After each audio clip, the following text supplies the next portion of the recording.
CS Peter Munya, thank you so much for creating time for us. Thank you. Thank you. Most appreciated. The subject of the leasing of state-owned sugar farms has become extremely emotive. And one of the questions is that if you go back to the sugar report, at least to the best of my reading, you could correct me if I'm wrong, it was only a recommendation for Chemelil.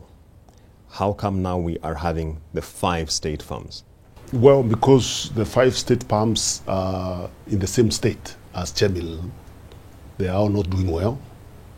They are not able to pay farmers.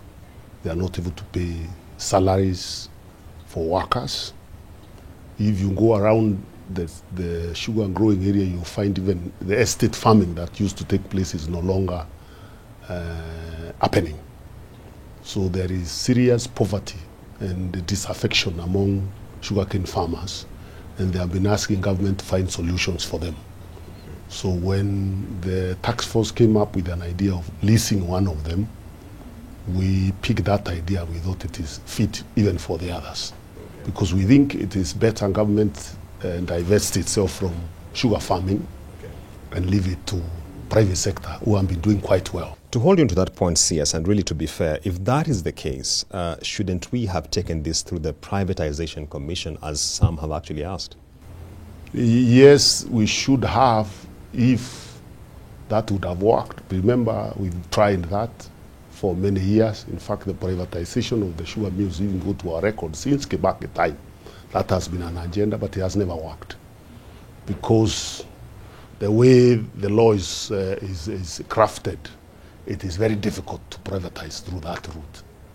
But if you look at the privatization law, you will find that leasing is one mode of privatization. So we decided to pick leasing as a mode of privatization, but we use the Public Procurement Act to quicken the process. Okay. So it's an innovation in terms of the processes you have, because the challenge in government is usually to translate policy into concrete results. Yes. And sometimes the routes provided by law are difficult, so you have to choose the best route that is available.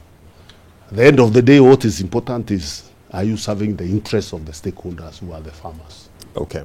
And CS, a typical leasing process would definitely be backed up by valuation. And of course, we have seen the questions around who has valued the assets of these 5 state sugar farms to predicate this leasing exercise? Actually, during that process of trying to privatize through the Privatization Commission, a valuation was done. And therefore there is a complete valuation report of the mills. What we are doing now, we sent auditors down there. We have teams that are looking at validating that old report to see what has emerged since then. But the status of the assets, the mills, workers, there is a whole complete report, which we are now updating in readiness, because we are still in the process. We haven't leased yet. So we are trying to do many things together to save us time, because those mills have been bottomless pits, government sinking in money there, and nobody benefiting. If you consider now, for example, in this leasing exercise, we are writing off 62 billion taxpayers' money. Because some people say it's statutory debt, but it's taxpayers' money. Somebody who was running a mill who should have paid tax to roll that tax into supporting the economy and supporting Kenyans did not do so. So we don't want to continue sinking money in an investment that is clearly not doing well. Government is not known to be very good in managing businesses. Yeah. Private sector does in most cases, and that's why we think we should hand over to a private sector. CS, the valuation report you've spoken about, will it be open for public scrutiny? It's a public document. It is there. We can release it. But it is there. It's a property of the Treasury. We asked for it. It has been given to the auditors who are on the ground right now. So they have copies. They are now updating. Once we complete the update and report, we will obviously share with the public. Okay. We are doing this process in a very, very transparent manner. In fact, we brought in even IFC to provide us with a transactional advisor who will help us package the transaction in a way that the public doesn't lose and even the investors also don't lose.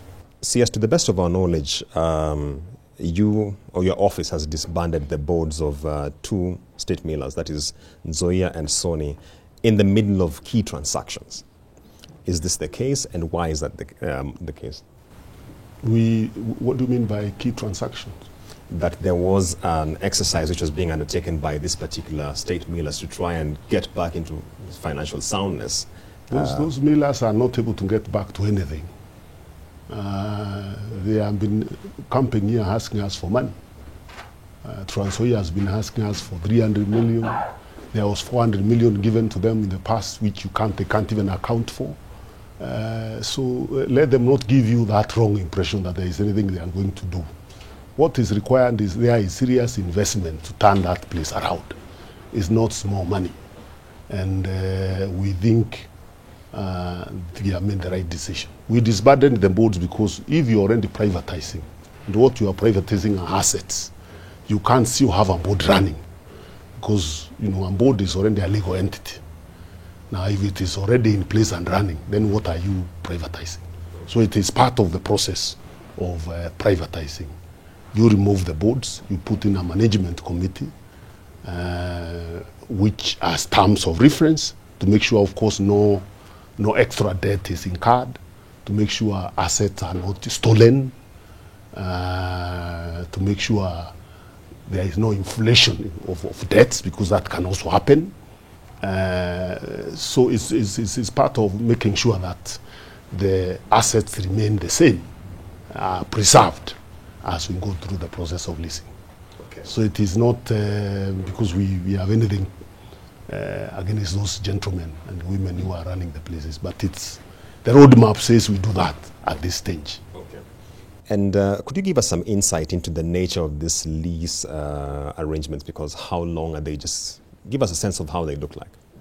Well, the cabinet made a decision. We could give you also, because now cabinet decision is now public, that we lease the factories to a period between 15 years to 25 years.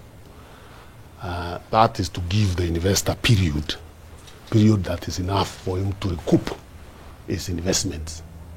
But we have also put in conditions. You can't sell the assets. You have to provide for investment, tangible investment. In fact, part of the transaction advisory is for them to advise us how much money do we expect the investor to put into the factory to make it running. Most of the machinery are actually obsolete machinery. We want them to put in new modern milling facilities. It's part of the condition. So you can't sell because it is government property. You must invest. And we are even putting in boards so that if within a period of time you haven't done certain things, you can lose the factory so that government leases somebody else. So it is a very serious process that will only attract serious investors. We have now, of course, completed the process of expression of interest. We got 30 companies from across the world expressing interest to lease. The committee that was evaluated and reduced them to 15 companies.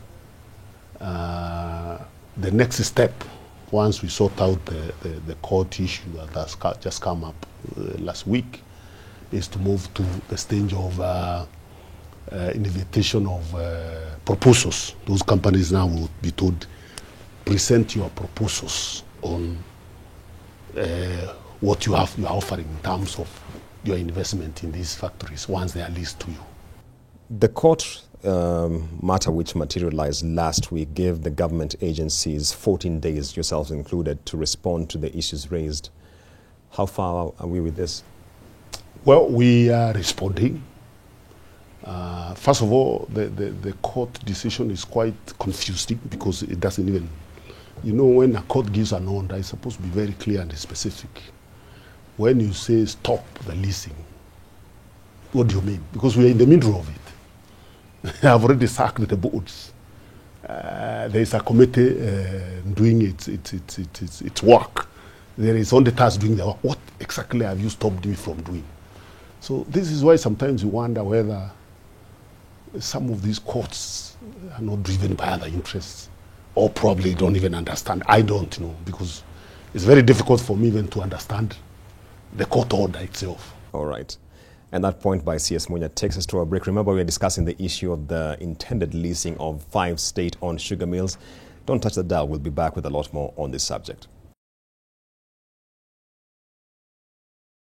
Welcome back to Business Redefined. Tonight we're speaking to the CS for the Agriculture Ministry and, of course, the man at the center of the leasing or intended leasing of the state-owned sugar mills, Mr. Peter Munya. Welcome back on set. It's appreciated. Yes. Before the break, we were discussing the issue of the fate of workers in the farms which are concerned. And, of course, this is a matter which has raised a lot of public interest.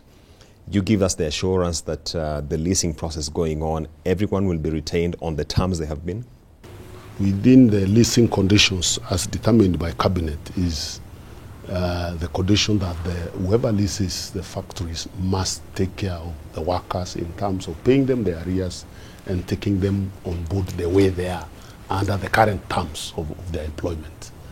And they did in determining the cost of leasing, the compensation government will get in terms of leasing, debt to workers, and even debt to farmers, if at all there will be any, because we've been paying those farmers' debt, will also be factored in. So there is no cause for worry from the workers. And we have already organized a meeting through the Secretary General of Kotu to meet the union leaders who went to court to explain this to them so that they can remove the court case so that this process can move on. It is actually in their very best interest. So, CS, with that in mind, and really what you've detailed in terms of the conditions of the leasing, is it ironical that we had this same union going to court? Is it a knowledge gap, or what exactly precipitated this? We don't want to speculate, but it was in public domain in the media that workers' arrears won't be paid, and their employment conditions are guaranteed. Even when I went to Trans-Nzoia to address workers and there was union members there, I explained the same to them. So we don't know whether there are other interests that are motivating these court cases.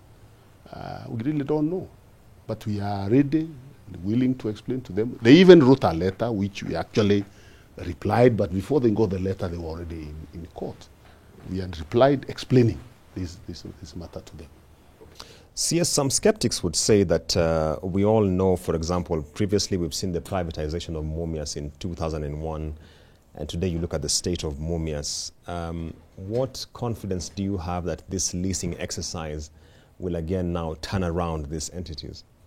Well, this leasing is different from privatization of Mumias. Privatization of Mumias was sale of property.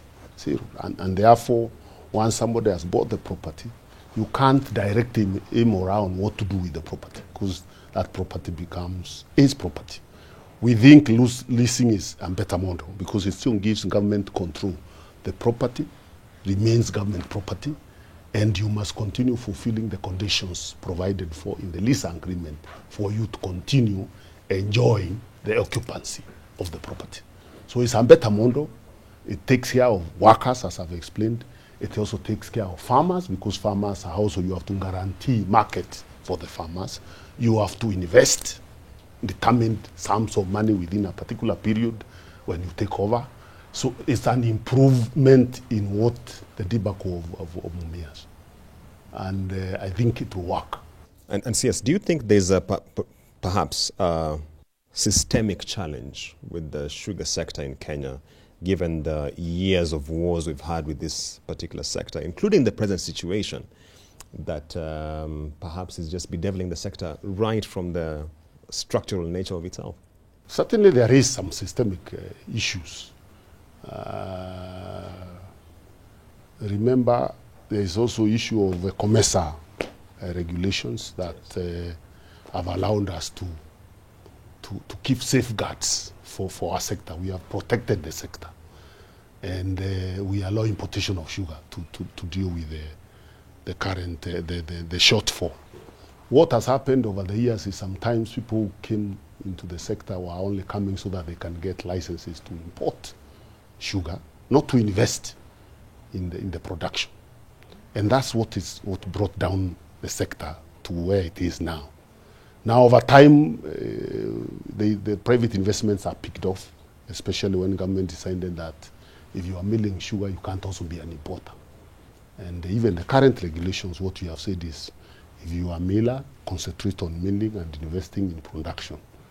If there is to be some importation, which is limited and under conditions, because there must be because of the shortfall, then let other people do that. Now that will push the investors to concentrate in investing in production.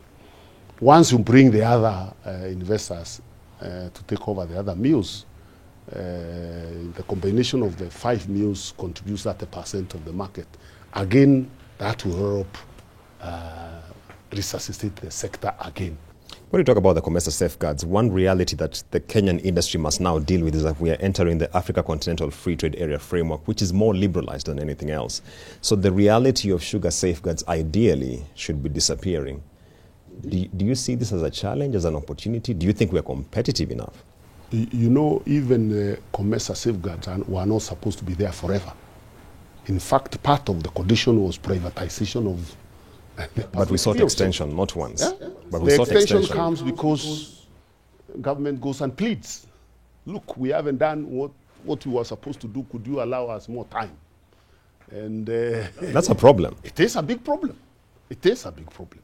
This is why I think the general public needs to support this initiative so that we can prepare ourselves as a country for the free trade area that is coming. We just had a COMESA Council of Ministers like last week, and we are seeking another extension to help us. At least this time we have demonstrated that something is happening. We are privatizing, we have passed regulations that have been sitting there for I don't know how many years. We couldn't even pass import-export regulations to regulate the sector. We've been able to pass those regulations. We believe, given the support we have from farmers and the stakeholders out there in that region, we should be able to succeed with this privatization this time around. Suppose the court issue is taken out and, of course, the leasing continues. What timelines are we looking at in terms of this exercise? I really haven't clearly looked at the timelines. I can't tell you because there are so many other unforeseen factors like this court one. But I want to give myself 3 months to conclude the process. Yes, going back to the sector regulations, which of course have brought a lot of feedback from the public.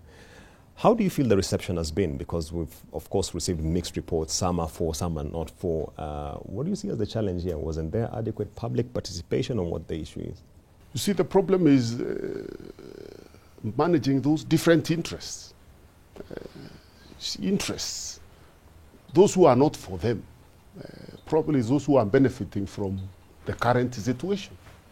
Why would they be interested in a situation where sugar is being regulated in terms of imports? If you are an importer of sugar and you drive in flooding this market with sugar, you will not be happy with regulations that tell you that you must prove that you have paid taxes first, you have ordered the sugar you are bringing, the quantities, before you bring them into the country. You will not be happy. I don't think there is a regulator who makes every stakeholder happy. I don't see a serious regulator that makes every stakeholder happy, no. And just as we wrap up, CS, how do we stand with the whole discussion around zoning, which of course was in the Sugar Task Force report and has elicited a lot of reaction as well? Zoning, for example, in the tea sector has been the vogue. It has been the vogue because tea is grown around a factory. And there are regulations and do that say you can't take the tea elsewhere. The reason that is so is in the tea sector, most of the owners of that factory are the small-scale farmers themselves. Now, these millers are private mills. Why do you want to pay to tie farmers around a factory that they don't own? Why do you want to tie their feet to that factory, to that private individual there, without any safeguards? So that is the strongest argument against zoning. If the farmers owned the factory, they are cooperative or a company owning it, then it would make sense, because then they have put their money in the factory. But I'm an investor, put in my money. The farmer has put in, unless you have invested your money in developing my cane, then in that case, already the regulations say there will be agreements between the farmer and the owner of the factory that guarantees the cane, when there are agreements. But general zoning without guarantees for the small-scale farmer who is very weak, I wouldn't support that. So the position is that there should be guarantee agreements? In fact, the regulation says the sugarcane miller can even lease the farm and grow his cane and pay the farmer. There's no problem with that. Or invest in the farming, then have agreements with the farmer that the farmer will obviously supply because he has invested in the farm. But where you have not invested, why should you get guaranteed supply of sugarcane from my farm? You see the point? Yeah. So the regulations provide both. No zoning, but millers can enter into agreements. All right. And that point by CS Peter Munya takes us to the close of our conversation on the intended leasing of the 5 state-owned sugar mills.